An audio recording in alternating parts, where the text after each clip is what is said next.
This is going to be a flower bloom tutorial in our crystal gem edge trinket dish mold. This gives you crystal edges on the tops and the sides that'll make your finished resin projects look awesome.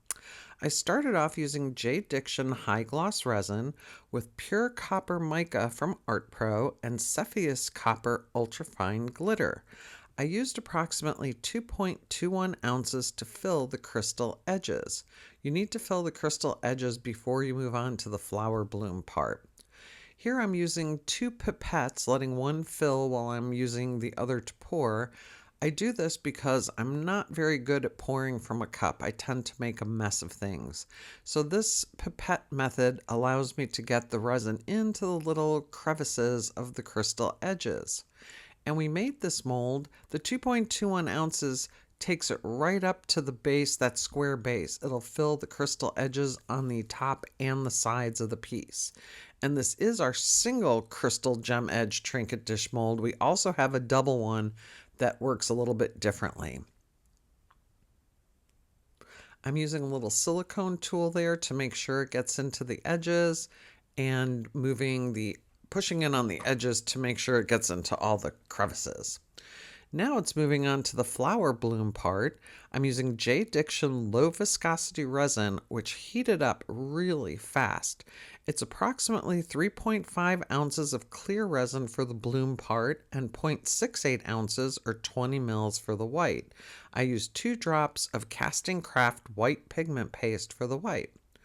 I'm using Marigold, Smurf, and Aronia resin inks from Octopus fluids.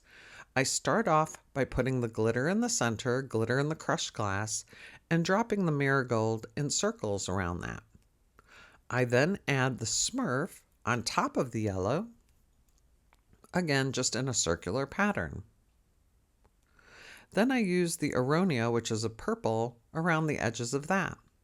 You do have to use high viscosity or low viscosity resin to get blooms to work. Regular resin will not work for it.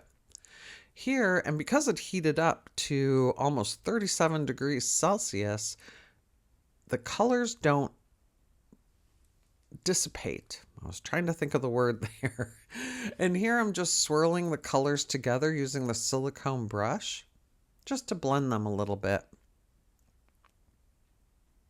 And also taking the purple out on the edges to fill up that white part of the mold. But as I was saying, you need the high viscosity or low viscosity resin for the blooms to work. And these resin inks are 5 times more concentrated than regular alcohol inks by the same company. Normal alcohol inks are very thin. If you see someone pouring it into resin, they usually dissipate and spread out really fast. And I don't like all white flowers. I'm going to start calling these my dark blooms because they are so dark.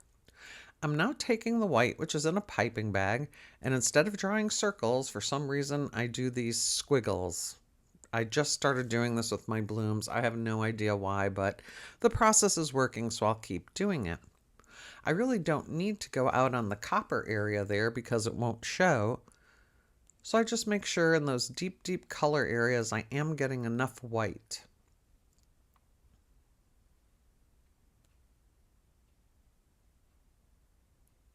The reason I like using this mold is I don't want my finished resin art to look the same as everybody else's. I want to sell unique pieces, and our crystal gem edge trinket dish mold does just that. Here I'm just drawing in from the corners and from the tops and the sides to create somewhat of a bloom pattern. I'm just really spreading the inks this way. After I draw from the outside in, I then go inside out inside those sections. Again, you're just doing this to kind of spread the inks and mix the colors.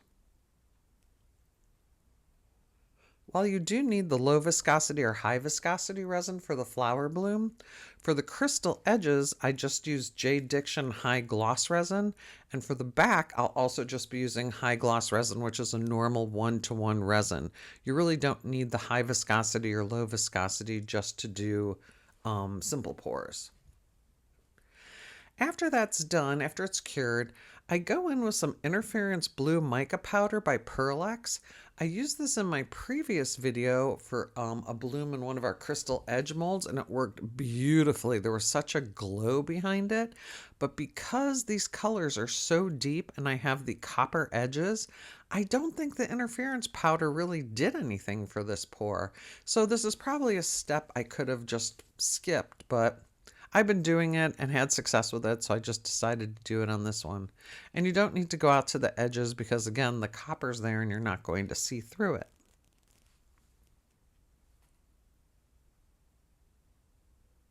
Just painting and painting. I'm just using a paintbrush to spread the mica around, and it is the interference blue because I did have the Smurf and the purple in here.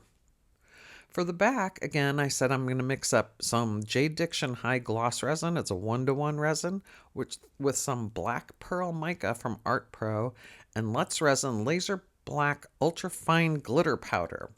I used approximately 1.9 ounces of resin for the back, and it took 20 scoops of black mica in that.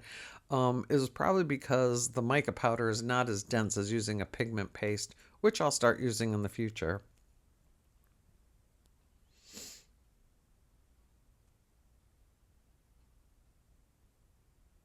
So it's basically a 3-step process. You pour your crystal edges, you do your bloom, and then you put the black on the back. I think I mixed up 1.7 ounces and had to go back and add a little bit more, so it was approximately 1.9 ounces of resin for the back.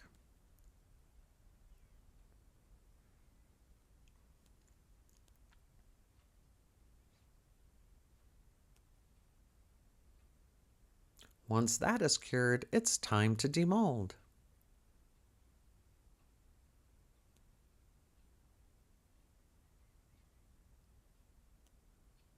Oh my gosh, I love the way that looks. The colors are so brilliant.